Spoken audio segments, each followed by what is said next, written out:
चलो बच्चा एक नया और सम शुरू करते हैं जिसमें इंफॉर्मेशन कुछ इस तरह sum of first 3 term of an AP is 30। तो यहाँ पे आपको हिंट दी गई है फर्स्ट 3 टर्म आपको बोला गया है the product of a first term and the third term exceed the second term by 29, find out the AP. बच्चा यहाँ पे आपको वो ध्यान में रखना है, आपको ये अज्यूम नहीं करना है तो कर सकते हैं। कई जगह पे मैंने ऐसे भी आंसर देखे हुए, लेकिन प्रैक्टिकली ऐसा बोला नहीं है। उन्होंने नहीं बोला कि 3 कॉन्जिक्यूटिव नंबर, यहाँ पे उन्होंने वर्ड साफ लिखा हुआ है 3 टर्म्स। तो 3 टर्म्स बोले तो बच्चा आपके दिमाग में आना चाहिए A1, A2, A3। तो मैं लिख सकता हूँ A प्लस, आप बोलोगे सर यहाँ पे आप लिख सकते हो A प्लस, पहले में आप लिखोगे A, बाद में A प्लस आप बोलोगे सर दूसरा हम लिखेंगे D और तीसरे में लिखेंगे 2D। कई बच्चों को इसमें नहीं समझ में आया तो थोड़ा लंबा लिख लेते हैं सर 1 - 1 और ये D, यहाँ पे हम लिखेंगे 2 - 1 इंटू D और यहाँ पे लिखा 3 - 1 इंटू D। सॉल्व करोगे तो आ जाएगा। हमने थोड़ा लंबा वाला लिखा लेकिन आपको समझ में आ जाएगा। ये समझने के लिए कि कैसे ये स्टेप आया ऊपर वाला, समझ में आया। इसके बाद बच्चा आपको जो समझना है, उन्होंने जो कंडीशन दी है वो लिखना शुरू करते हैं। तो यहाँ पे बोला हुआ है सम ऑफ फर्स्ट 3 टर्म, तो हम लिखते हैं sum of first 3 term is equal to 33। तो यहाँ पे हम लिखना शुरू करते हैं। तो यहाँ पे लिखेंगे a प्लस डी, ये वाला लिख रहा हूँ, plus a plus 2d is equal to 33। तो यहाँ पे लिखा 1a कितना है तो 3a और यहाँ पे कितना हो गया plus 3d is equal to 33। 3 common निकाल लिया तो a plus d is equal to 33। a plus d is equal to 33 divide by 3, a plus d is equal to 11, जो हमारा पहला पॉइंट हो जाएगा।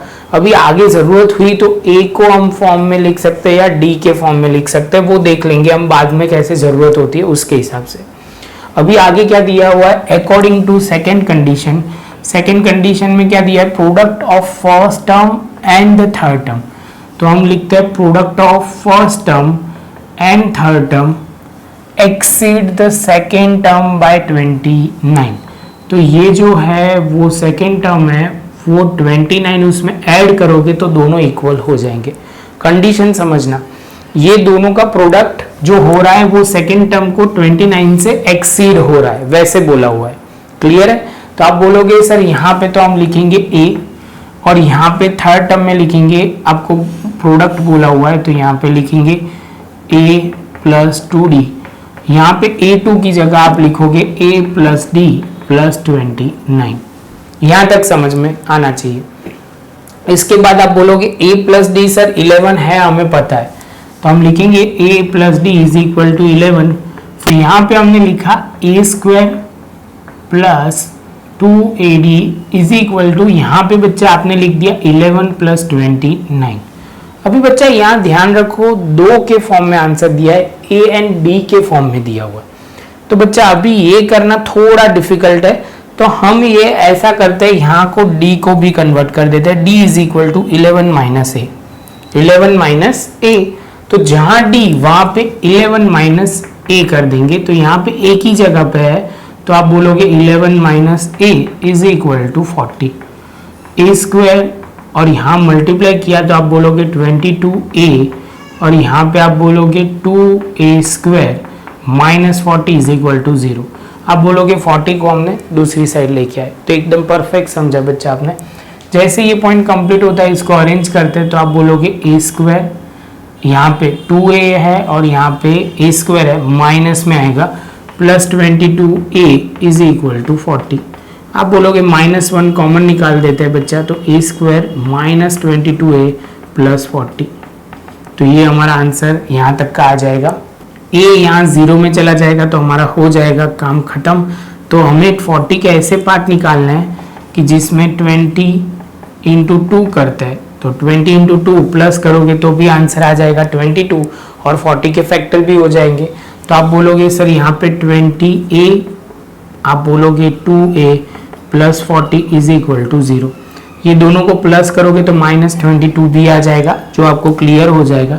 यहाँ और यहाँ क्लियर करते हैं तो a को कॉमन निकालते हैं तो a -20, 2 कॉमन निकालो तो यहाँ पे ध्यान में रखना a, और ये माइनस कॉमन निकाला है तो यहाँ माइनस ध्यान में रखना 20 हो जाएगा, क्योंकि 2 कॉमन निकालते ये 20 होगा, और माइनस की साइन लिखना भूलना नहीं है। आप लिखोगे a -20 और यहाँ पे a -2 is equal to 0, a -20 is equal to 0, a -2 is equal to 0, a is equal to 20, a is equal to 2। जैसे ये पॉइंट कंप्लीट होता है बच्चा, तो आपको ये कंसेप्ट क्लियर करना बहुत ज़रूरी है। a हमें मिल गया और a 2 फॉर्म में, तो हम क्या करेंगे, d भी फाइंड आउट कर देते हैं। क्या करेंगे बच्चा, d फाइंड आउट कर देंगे। तो सबसे पहले आप बोलोगे यहाँ पे जो बोला हुआ है, क्योंकि हमें ढूंढना क्या है, तो आप बोलोगे सर हमें ढूंढना जो है वो AP ढूंढनी है।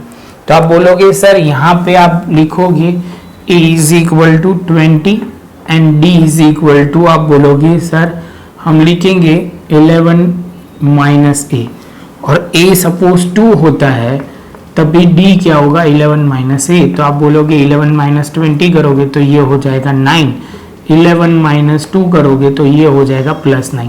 तो d की वैल्यू हमें मिल गई। तो अभी आप वैल्यू पुट कर सकते हो। पहले यहाँ तक आपको कोई भी डाउट आता है बच्चा, प्रॉपर लिख लो। प्रॉपर कैमरा में भी सब कुछ प्रॉपर ही आ रहा है, क्योंकि कई बार पहले आगे की वीडियो में बहुत कुछ कट हो गया है। तो आप बोलोगे सर यहाँ तक हो गया, उसके बाद हम लिखेंगे, तो यही को हम कंटिन्यू करते हैं। पहले हम लिखेंगे a कितना है, तो आप बोलोगे सर हमारा होगा 20, यहाँ पे a कितना होगा, तो आप बोलोगे सर 2।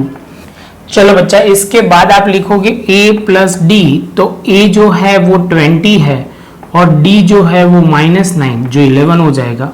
यहाँ पे आप बोलोगे a प्लस डी, तो बच्चा आप क्या बोलोगे, a जो है बच्चा 2, सर आप बोलोगे सर a जो होगा 2 और d जो है 9 वो 11 होगा।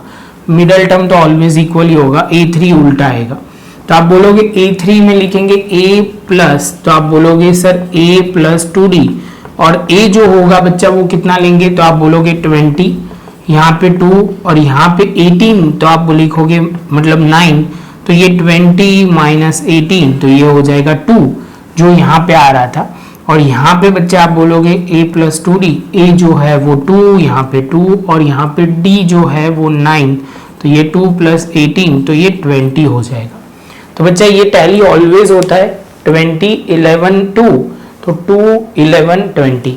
इसके साथ बच्चा हमारा ये पॉइंट खत्म हुआ। प्रॉपर नोटबुक में लिख लो, अच्छा सम था, थोड़ा कैलकुलेशन ध्यान में रखना पड़ेगा, तब जाके आपको कंसेप्ट क्लियर होगा। एक गलती भी हो सकती है तो पूरा सम गलत होगा, तो ध्यान से करना बच्चा। वीडियो अच्छा लगा हो तो लाइक शेयर सब्सक्राइब जरूर करें। मिलते हैं नेक्स्ट लेक्चर में नए एक सम के साथ।